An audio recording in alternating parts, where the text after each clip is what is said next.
This review is presented by evdance and The Perfect Gloss. Taking the luxury styling and refinement to the next level, the all-new Lexus ES with the X-Tech exterior and interior design looks very tasty in my eyes. Yet, some small details remain a little unnecessary to me. But a lot is new here, of course. A brand new LexusConnect multimedia system that is faster in response, better graphics and enhanced functions. Hidden switches makes the interior feel cluttery-free and more clean. Lexus aims to fulfill the search for meaningful experiences for their customers, and they address this as making luxury personal. The so-called multi-pathway strategy now delivers both full hybrid versions and, for the first time in an ES, fully electric drivetrains that comes with both front-wheel drive and all-wheel drive. The model is the first Lexus to benefit from a fully digital driver's cockpit in which multimedia, instrumental display and Lexus Link Plus app functions are seamlessly integrated. ES has been a key model for Lexus in North America and Asia for more than 3 decades, and in Eastern Europe, the 6th gen came 2010, and the current 2018 in Western Europe. This latest generation has grown and now slips into the larger F-segment models. Overall height, width and length were calculated to produce elegant and striking proportions. The positioning of the tires underwent millimeter level adjustments to obtain an ideal wide and low stance. Bamboo layering uses advanced printing techniques and light transmission technology to create a surface illumination effect that synchronizes with the cabin's ambient illumination. Synthetic leather embossing produces a precise embossed pattern, which combines with the ambient lighting to produce a clean and modern aesthetic. The comfort level of the new ES has been raised significantly.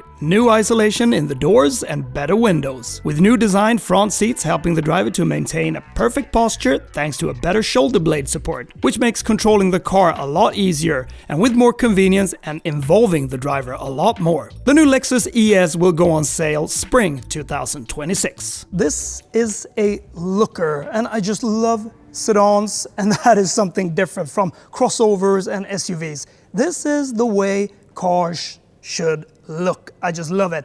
The new Lexus ES.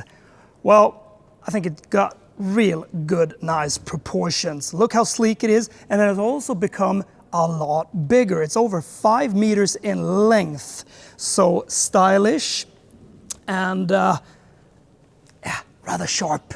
I like it. So really, really elegant. Small touches in the design that might be a bit, like ridiculous to me. Why do they have this? And why do they have this one? It's just like style for style's sake that they need to put something in to make it a bit more mysterious.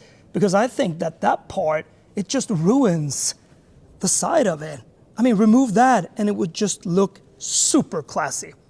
Although it is really, really classy. This one comes in 2 hybrid versions, 300 and the 350. And then it comes in 2 electric versions, 2 BEV, battery electric vehicle versions.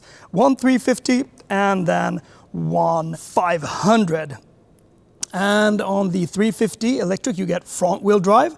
On the 500, you will get all-wheel drive. And the fully hybrid ones, well, you can get them in either front-wheel drive or all-wheel drive. The only thing about these cars is that this could be a Neo, an Xpeng, or something of a kind. It's not like the design flirts that much with me of telling me this is a Lexus, but I think it's something that grows on you in a personal way. But look at the bonnet, we got some cut there, and it swoops down to these headlights, which are really, really sharp. So yeah, when you see it in real life, it is a bit different. Also like the rims, very big, very classy. You got 21-inch rims on this one. Turn on the headlights, and then they look like this. So very sharp, very clean, good looking. It looks sporty, it looks elegant, it looks very futuristic. But I like that it's individualized like this, because many cars nowadays, they do this big LED ramp, and I don't like that. So it grows a little. Just these couple of minutes that I've been standing here. Looks rather good, but that black line here, I hope you can get it painted in the same color as the rest of the car. Well, here we got the LED ramp in this mainstream look as on many cars nowadays. But I'm starting to like it a bit more while I'm standing here. I don't know what it is. a big boot compartment. I'll just let you know here in text how big it is, but it looks very, very wide. And of course, this is a bit of a pre-production car, so we can't see the screen. They've just glued on a little sticker here of how it looks. But check this one out. It's almost like a three-dimensional pattern here. You got these buttons which you push. I like these when you push and you just open the door. It gives a little feeling of Tesla.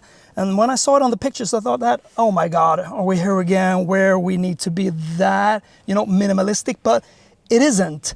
You get the information here. You don't get that in a Tesla in the same way. You got physical buttons here and they have a great touch to them. This one, a little, not flimsy, but feels rubberized and rather good, but they might mount it a bit better later on. And what's new in here as well are these ones. These are hidden. So when everything is turned off, you can't see them, but now you can feel that there is a button underneath. So it's like a rubberized type of material. You push that, heat up, heat down, parking, rear, volume. You have that knob here. So there still is some physical buttons to it, but in a new type of way. Very high sound, save, and you got an updated system. So the screen here, you are rather familiarized from before. It is quick, it's very responsive, it looks good. The graphics are really nice here as well.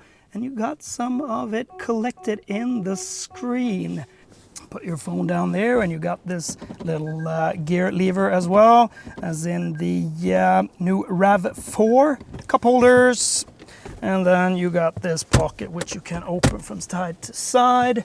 The seats, they look a bit more, futuristic and a bit more Lexus in their way. So these ones here are supposed to give you a bit more support when you drive, so you don't get that tired in your shoulders. But they are comfortable, they are supportive, so I really like that. That gives me a new type of support actually. Feels really, really nice. The rear seat, and this seems big, and it is big. Wow, this looks really, really good. So it's meant for everyone in here. It's meant for the driver to have a very connected, good, comfortable feel, and of course for the passengers. And back here it's almost like a limousine. So sure, I'm sitting there, but look at the space to the front seat. Extremely good. And here you got this digital display. So you got massage, and you can change the temperature here like that. You also got this Ottoman seat, so that seat can be folded forward, and then you can stretch out your legs. So you just push that, and then you can see how that seat is being folded forward. So a lot of comfort. I mean, this is as luxurious as it can be when it comes to stretching out and getting that comfort for that right back seat rider. Mark Levinson system, really nice. I really like how it looks back here. A little window up there, not the whole roof, but that looks just plenty enough. Very, very cozy environment back here. And here is the 500e, so a bit more power, 4-wheel drive. Let's see if we got some different, when you get this light interior, it just looks a bit more bright. This is the way I like it. You can see the side has a different inlay to it. It's a bit more soft. So the gearbox is the eCVT, and then in this electric one, well, then it is the e-axle. The battery capacity is 76.96 in the ES350e and ES500e. You get 74.69 kilowatt hours. 0 to 100, 8.2 in the 350e and 5.7 in the 500e. And the charging time is about 150 kilowatts. So 10 to 80%, well, in approx 30 minutes. So the overall length of the car is 5,140 millimeters, so it's plus 165 from the predecessor, a bit wider, 1,920 millimeters, so that's plus 55 millimeters. So a bit better stance.